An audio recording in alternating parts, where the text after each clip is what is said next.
The day following the completion of my divorce, I purchased a train ticket to return to my native town. All I possessed were my phone, identification, and a bank card with minimal funds that I had managed to save over the years.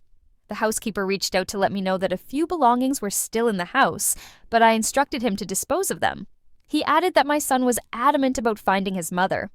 Soon enough, he would have a new mother, the one he had been yearning for. My son, who is my biological child, bears a striking resemblance to his father. Even the woman they both hold dear shares the same traits. There was a time when I felt frustrated, questioning why that person couldn't be me. Now, those feelings have faded into indifference. As the high-speed train began to depart, I shared my final words over the phone. "Tell him not to worry. I won't trouble him anymore." After uttering those last words, I turned off my phone, swapped SIM cards, and severed all connections with this city. Seated beside me was a young girl approximately the same age as my son, her round eyes watching me with caution. Once, I adored children, but now, nothing brings me Mia.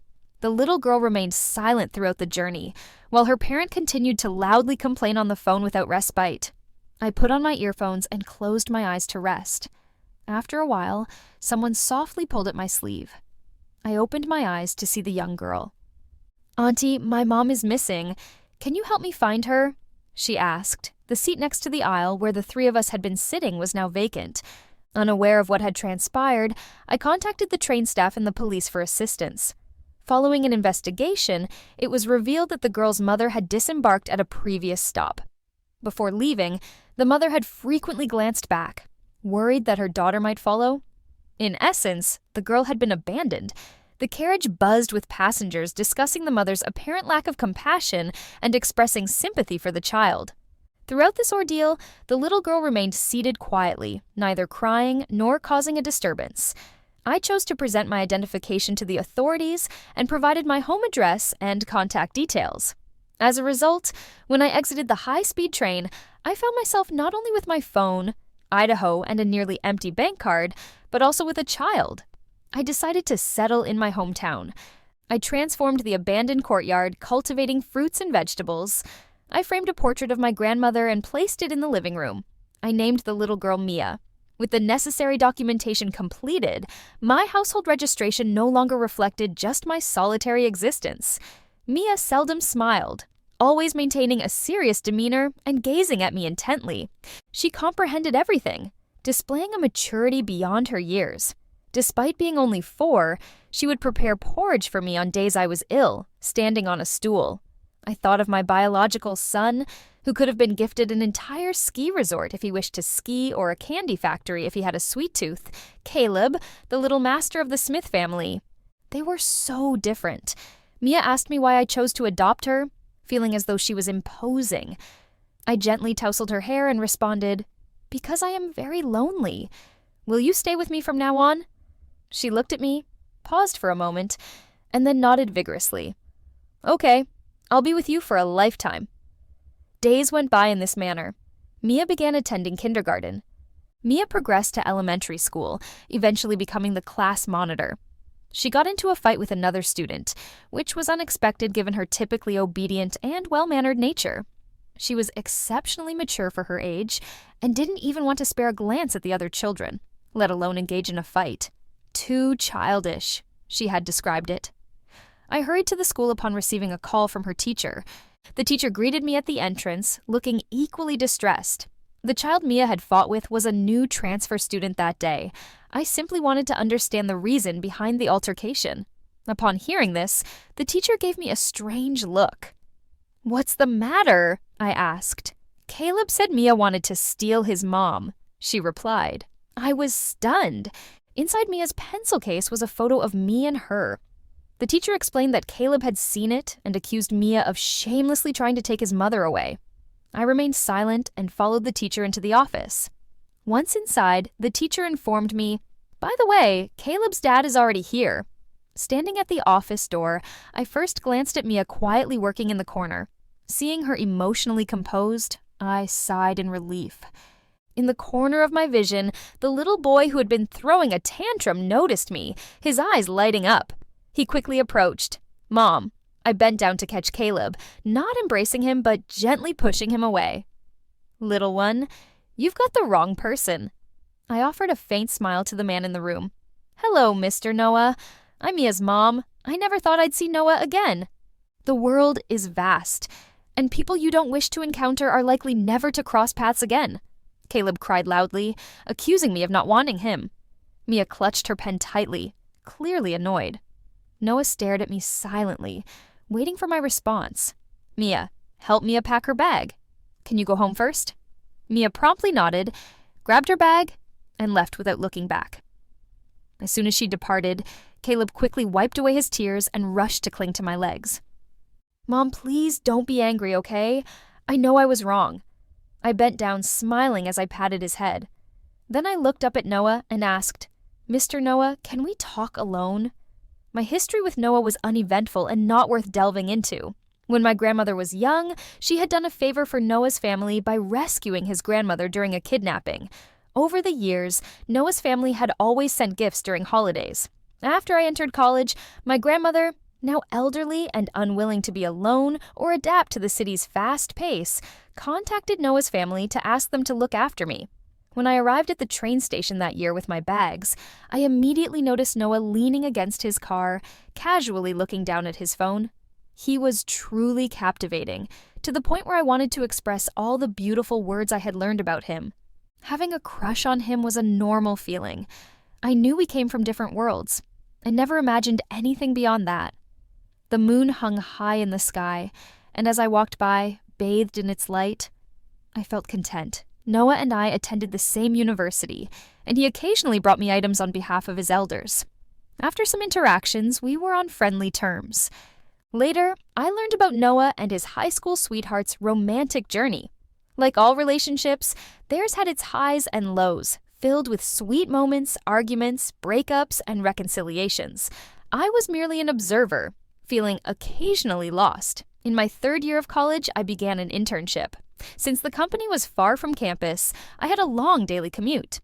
One day, I bumped into Noah, who casually inquired about how things were going for me, and I responded honestly.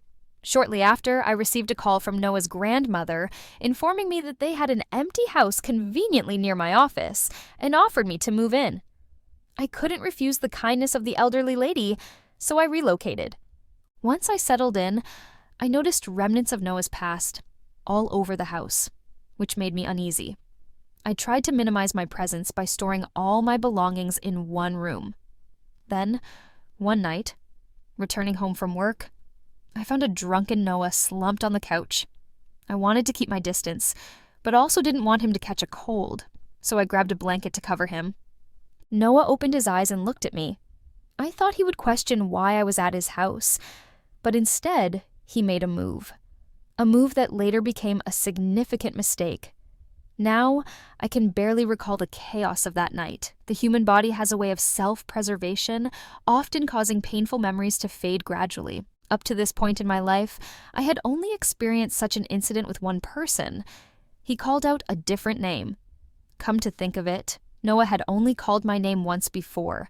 The first time we met, at the train station entrance, he looked me up and down. "Ella? That's me." If only life could have remained as it was when we first met. Why all the melancholy in the autumn breeze and sorrow in painted fans? The campus was quiet after classes ended. Noah and I stood at the end of the corridor, with vibrant greenery behind us. "Do you want a talk alone?" Noah asked. "Just say what's on your mind." With his prompting, I had no reason to hesitate. "What have you been saying to Caleb all these years?" "What?" "We've been divorced for 4 years. During these 4 years, I upheld my promise and kept my distance. I also regularly sent child support to your account every month. Children have short memories, and Caleb never favored me as his birth mother. Without constant reminders, he couldn't possibly remember me, let alone feel any affection." Noah looked away. "I haven't said anything to him. It's our grandmother who keeps reminding him. Then why did he transfer schools? He kept insisting on coming to find you." Noah paused. "I couldn't stop him. Yeah, Caleb is the apple of everyone's eye in Noah's family. Whatever Caleb wants, they must provide. Even Noah has no principles when it comes to Caleb." I lowered my eyelids, contemplating quietly. After a while, I smiled. It's all right. When his expectations are shattered, he'll naturally want to return. I've never been well liked. After Caleb spends time with me, he'll eventually realize that his memories have idealized me. In reality, I'm still the same. Unlikable, annoying, and someone who would disgrace his status as his birth mother. After returning to my hometown, I opened a small restaurant to make ends meet. Since I couldn't manage it alone, I accepted a limited number of customers. Surprisingly, it became popular and a hot spot for tourists. While Liliet, 18, aspired to be a self-made millionaire studying computer science for its lucrative prospects, I, at 28, was content running a modest shop of less than 100 square meters, quietly living out the rest of my life.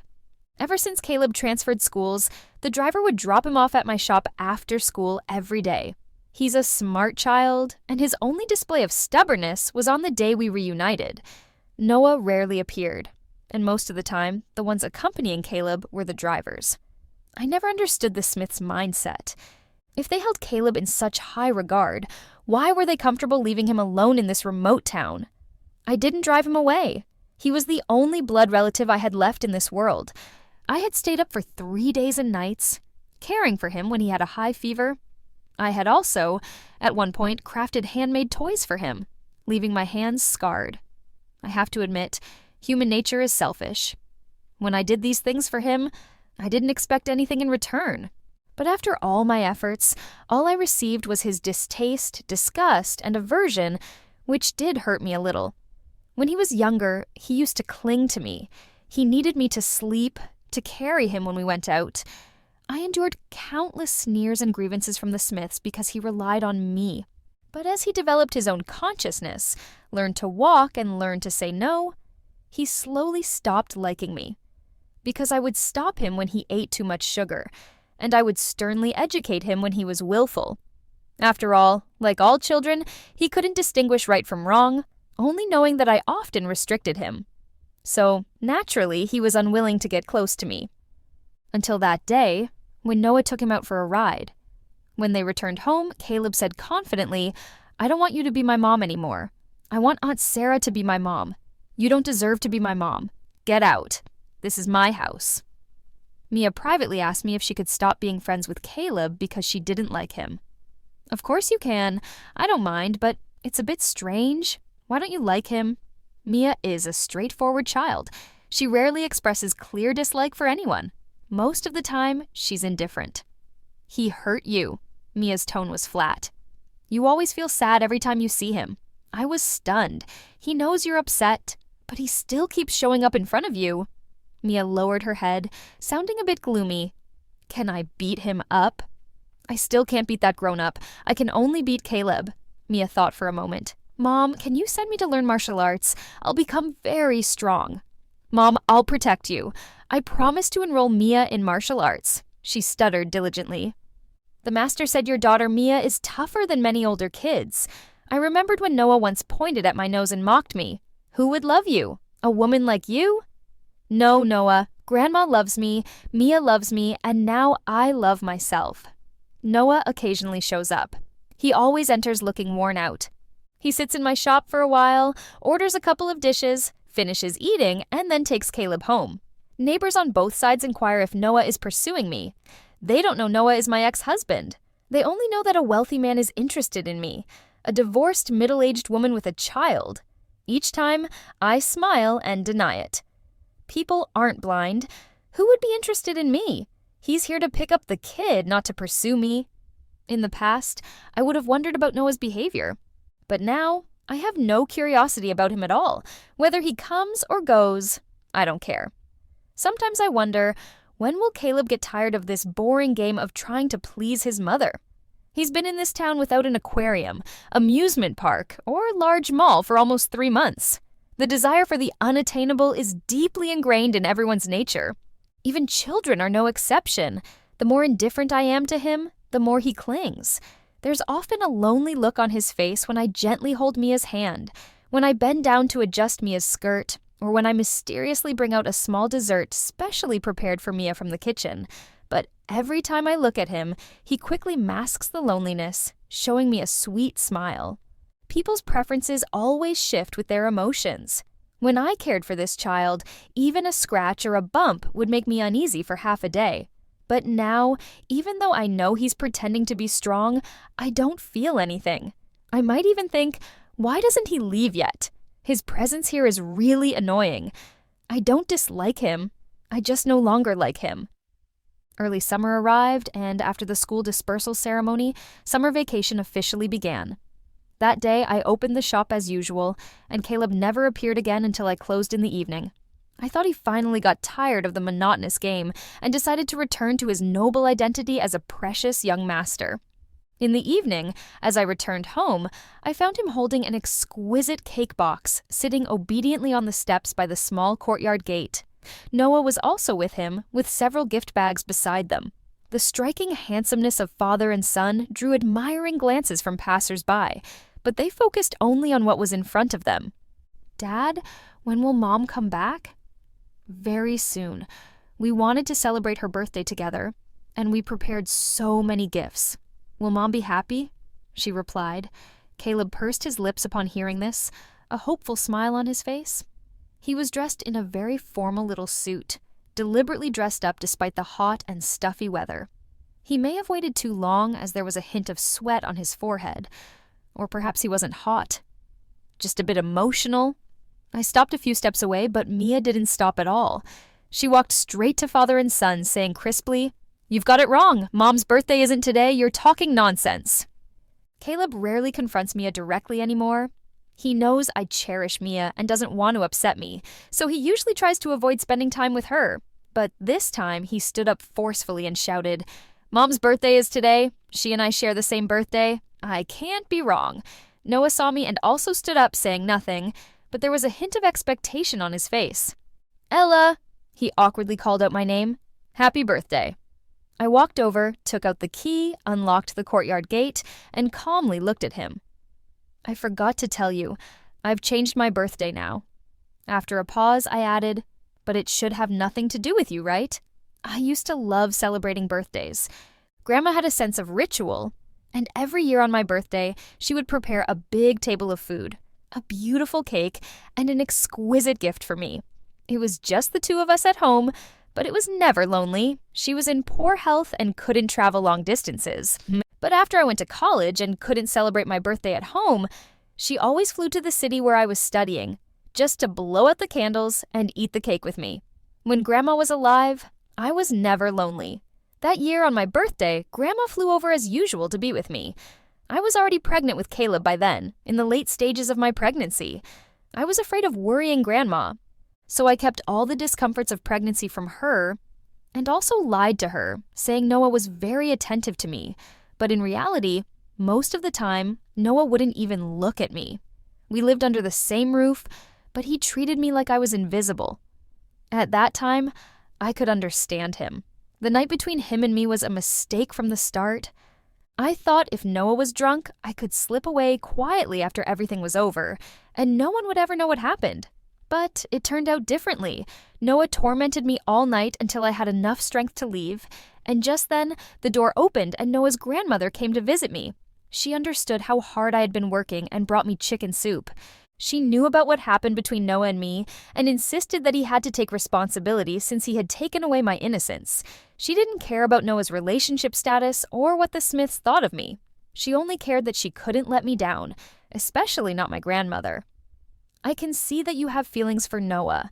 You are a good kid. And I know you don't want to ruin Noah's relationship with Sarah. But things have already happened. Sarah won't tolerate any competition, and Noah is no longer with her. Do you want to give it a chance with Noah?" I had a moment of temptation, but before I could decide, I found out I was pregnant. The reaction was so significant that I couldn't hide it. I had no choice but to endure Noah's disgusted looks and enter a marriage destined to be unhappy. Sometimes I hate myself for compromising too much.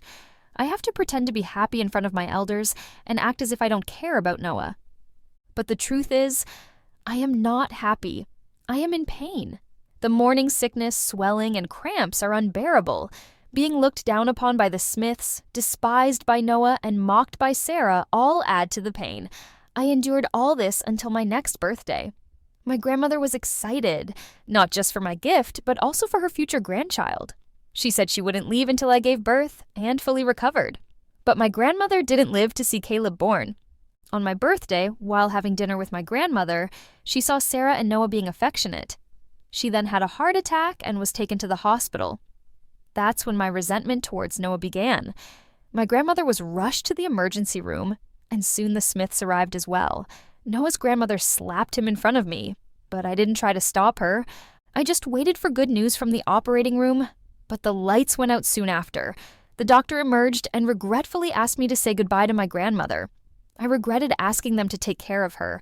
My grandmother, with tears in her eyes, asked me how I would manage without her. She left with regret, leaving me in despair and pain. I spent the night screaming in agony and despair, giving birth to Caleb. Perhaps out of guilt, Noah helped more with Caleb after my grandmother passed, and Sarah stayed away. I thought this would be my life. An unhappy marriage, a husband who didn't love me, and a son. But then Sarah returned and diverted all attention from Noah and Caleb. She claimed the affection and love that I might have had.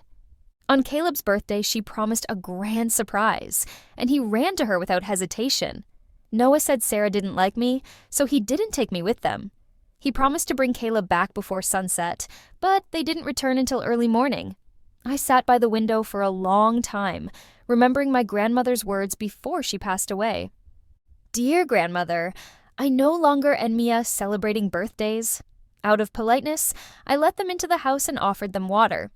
Mia pointed to a date on the calendar she had circled and read, "This is Mom's birthday." Caleb looked at me in panic, his eyes watery, wanting to speak but hesitating. He and his father really looked alike. From their appearance to their actions, they were identical.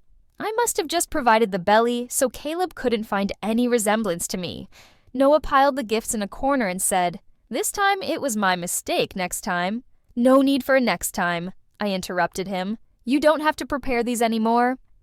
Noah turned towards me, his body stiff, and after a while he finally said, "I'm sorry. Can I talk to you alone?"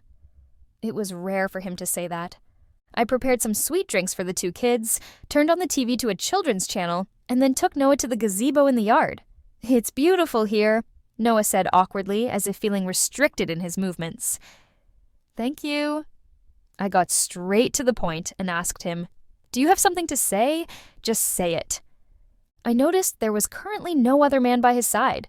Noah said, "If you don't mind, could we remarry for the sake of the children?" I stared at him in silence. Noah awkwardly looked away.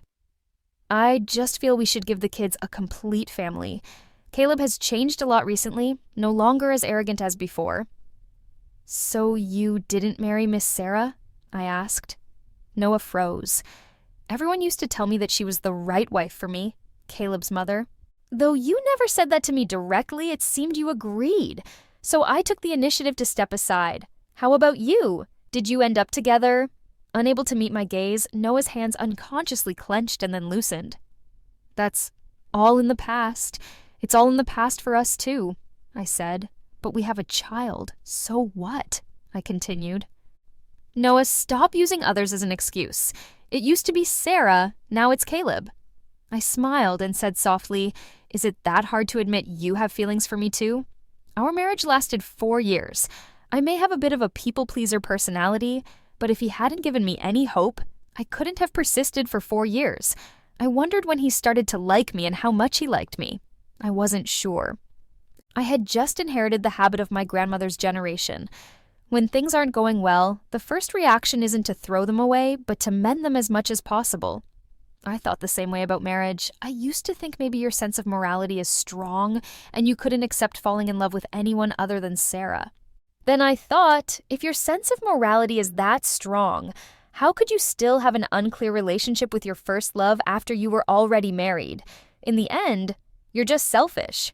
Even wanting to get back together with me, you had to use Caleb's missing me as an excuse. But, Noah, we've been divorced for 4 years. Noah swallowed hard and hoarsely asked me, "So, have I missed the chance?" "It's not about being too late," I replied with a sigh. "It's just that it's all in the past now." "Noah, look forward," I advised. Noah covered his eyes with his hands. I knew his pride. Seeing him in distress didn't make me feel good either, so I quietly stood up and left this small world for him. Before leaving, he reached out and grabbed the hem of my skirt, tightly gripping it with white-knuckled hands and visible veins. He had lost weight, and a palpable sense of decay surrounded him, which he couldn't hide. I heard his suppressed sobs and saw his trembling shoulders. "Don't come back anymore," I said. "Go back to your own life. Take Caleb with you." I pulled back my skirt, smoothing it out. "I forgot to tell you, today is my birthday, also our divorce anniversary. It's the day I found Mia. She doesn't know her birthday, so I decided to change it. We agreed to treat that day as a new beginning.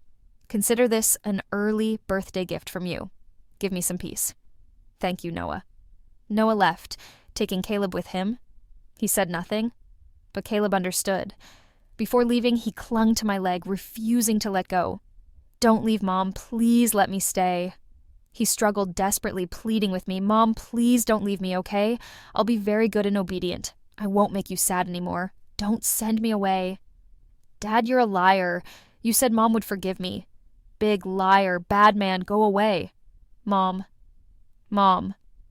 The car door slammed shut, and I saw Caleb crying, clinging to the window, pounding on it with all his might, looking at me pitifully. Noah pulled him away, holding him down firmly, and instructed the driver in a low voice, "Go." He never looked back at me from start to finish. Mia stood beside me, looking at me expectantly. "What's wrong?" I asked gently, lowering my head. "They won't come back, right?" she asked. "No, they won't." "Mom, are you sad?" I just smiled and ruffled her hair. "Mia, everything will pass. Just remember, no matter how painful the things you encounter are, as long as you keep moving forward, all in one go, without looking back, you can always make it through." I've been walking far ahead, while it seems like Noah and the others are still stuck in the same place. But it doesn't matter. We're not on the same path, so there's no need to wait for them. That night, I had a dream. In the dream, I went back a few years to when Caleb was just born. Taking care of him was exhausting, so I unintentionally fell asleep on the couch. In a daze, it was Noah coming home late from work who picked me up, carried me upstairs, and gently placed me on the bed. He brushed the hair from my forehead and gave me a gentle kiss. "Good night, honey." At that time, I truly believed I could spend a lifetime with him. Later, I realized that a lifetime is too long, and no one can accompany another through their entire life. He was just passing through my life, adding color to my otherwise calm existence. However, that was it. Noah and I had already reached the end long ago. After Noah and I divorced, the atmosphere at the Smiths' home remained low for quite some time. The woman who was not welcomed by everyone eventually left, but the anticipated relief did not materialize. Noah had always been quiet, and after the divorce, he became even more so. He was busy with work, either on business trips or traveling. Even when he returned home, he would often go straight to bed. Caleb, on the other hand, was carefree, running around with the nanny all day and throwing tantrums when things didn't go his way. But one day he suddenly asked, "Where is Mom?" The nanny didn't know how to respond. Proactive, Caleb searched under the table, in the wardrobe, and in the garden, but found nothing. Where did Mom go hiding? Children have short memories, but Caleb is smart. He could even vividly recall the last time he saw Ella. That morning, before I left, I smiled and bent down to pat his head. "Caleb, Mommy is leaving. I used to hope you would be a well-behaved child, but now I understand. You're not like me. You have resented her controlling ways." At that moment, as he remembered those words and looked around the huge mansion, finding no trace of me, he finally began to feel sad. That evening, when Noah came home, Caleb, unusually, grabbed his hand. "Dad, did you have a fight with Mom?" Noah stopped in his tracks and looked down at him, furrowing his brow at Caleb's innocent face. "Can you apologize and make up with Mom? I haven't seen her in a long time." "I want to eat Mom's sweet and sour ribs tonight. Can I?" Looking at Caleb's expectant face, Noah started off expressionless, but gradually wore a sinister smile. "I didn't have a fight with her. I got a divorce. Do you know what a divorce is? It means she doesn't want you anymore. She won't see you anymore. No matter what you do, she won't care about you anymore. She's left you. Understand? He seemed to admire the fear on Caleb's face. Then he repeated, Caleb, she doesn't want you. She will have other children who are more obedient and lovable than you. You have no place in her heart anymore. You're lying. Mom would never not want me, Caleb screamed. Caleb, you've been deceived. She loves you the most. Huh, and you believed that nonsense. Noah, what are you telling the kid? The elder members of the Smiths hurried over to comfort the emotionally overwhelmed Caleb, trying to calm him down. Caleb, don't cry. Dad's just teasing you. Mom has something to do recently. She's back in her hometown. She'll be back in a few days, okay? No, I want to see her now. Caleb struggled. Noah detested Caleb's tantrum the most. He coldly watched as Caleb cried, feeling emotionless like a bystander, without any change in expression. Even when Caleb cried until he almost vomited, Noah just frowned and went upstairs. The bedroom was exactly the same as it was before I left, including the huge wedding photo on the wall. Sometimes Noah didn't understand what he was thinking. When he broke up with Sarah in the past, he would block, delete, and throw away sentimental items all at once, wanting everything related to the other person to vanish completely from his world. But after divorcing me, he didn't throw anything away, as if discarding them meant losing. He tried hard to keep his emotions stable, to prove that my departure hadn't affected him. He thought being divorced from a woman he didn't love was a relief. 6 months after divorcing me, Sarah asked him if he wanted to remarry. Noah fell silent for a while before saying, Forget it. Caleb was saying he wanted to find her the other day. If I marry you, I don't know how he'll throw a tantrum. Sarah looked into his eyes and asked, You're not marrying me really just because of Caleb? What else? Sarah laughed sarcastically. Noah, sometimes I really admire you. After all, you even fool yourself. Noah didn't understand what he had fooled himself about. Off the story, when Caleb turned 18, Noah was still single, but I got married. I married a programmer, shy and quiet, but very kind to me. Perhaps birds of a feather flock together. Even Caleb, the stepson, received a lot of attention from the programmer. On the wedding day, Caleb attended the ceremony. Upon his return at the dining table, he mentioned to Noah that the atmosphere at the wedding was great. Not many guests, but very lively. Noah just silently chewed his food, not even bothering to look at him. This was their usual way of interacting. There wasn't much affection or conversation between them, like a typical wealthy family, polite, but lacking intimacy. So Caleb didn't know that Noah had also attended the wedding that day. Not only did he attend, but he also gave a red envelope. Inside was a bank card. I didn't take it. Keep it. I know you don't really need this, but it's just a token of my appreciation. I can't give you anything else. I shook my head. You don't need to give me anything. I was wearing a simple dress, nothing like the grandeur of my wedding with Noah, but my smile was much more genuine. Noah took one look and then averted his gaze. He was afraid that if he looked a moment longer, he would end up feeling embarrassed and begging me not to marry, not to leave him. The dressing room was quiet. Then someone knocked on the door. Bride, are you ready? It's time to go on stage. All right. I stood up and asked Noah, Is Caleb outside too? How about we grab a meal together before you leave? No. Noah shook his head, stood up, and walked towards the door. As he grabbed the doorknob, Noah suddenly spoke up. By the way, there's something I've never told you. What is it? I used to be jealous of Caleb and Grandma. I was surprised. What are you talking about? Everyone says you love me to death, but I always felt that in your heart, Grandma was more important than me.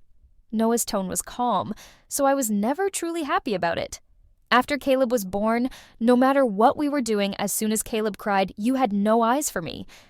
Noah said, So I've never really liked Caleb. Maybe subconsciously.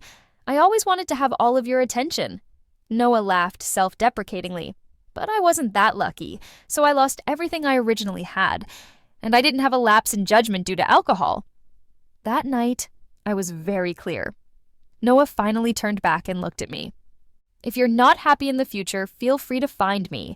But if you're really happy, don't tell me. You know, I'm not a good person. Seeing you happy and it's not because of me, I actually feel like causing some trouble.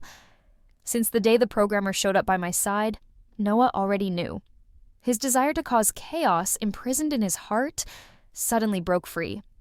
Like an ugly, creeping reptile in the shadows, he schemed to ruin my second chance at happiness. But I looked so happy. I looked genuinely happy. Not witnessing my wedding to the programmer was the greatest blessing Noah could give. Is he sad? Yes. Does he have regrets? Yes. But no matter how sorrowful or regretful this lifetime, he and I can only come to this point. Noah remembered the year he first met me. He was sent by his grandmother to pick up the girl who had come from the countryside, a task he was reluctant to do. Just a second before seeing me, he was complaining to a friend on his phone. But then he looked up, and at the moment he saw me, he almost forgot how to breathe.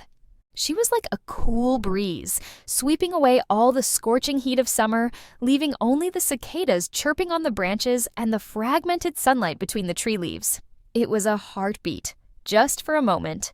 He did many things he couldn't understand himself, and in every moment of life, his gaze unconsciously lingered on her. By the time he came to his senses, there was no turning back between them. He watched as the sunlight on her grew less, and the shadows grew larger. At that time, he truly thought she would stay by his side forever. In a daze, Noah seemed to be dreaming. In the dream, he went back to the day they got married. The officiant holding the microphone asked him, "Through poverty or wealth, sickness or health, Mr. Noah, do you take Miss Ella to be your wife?" He heard his answer, "I do."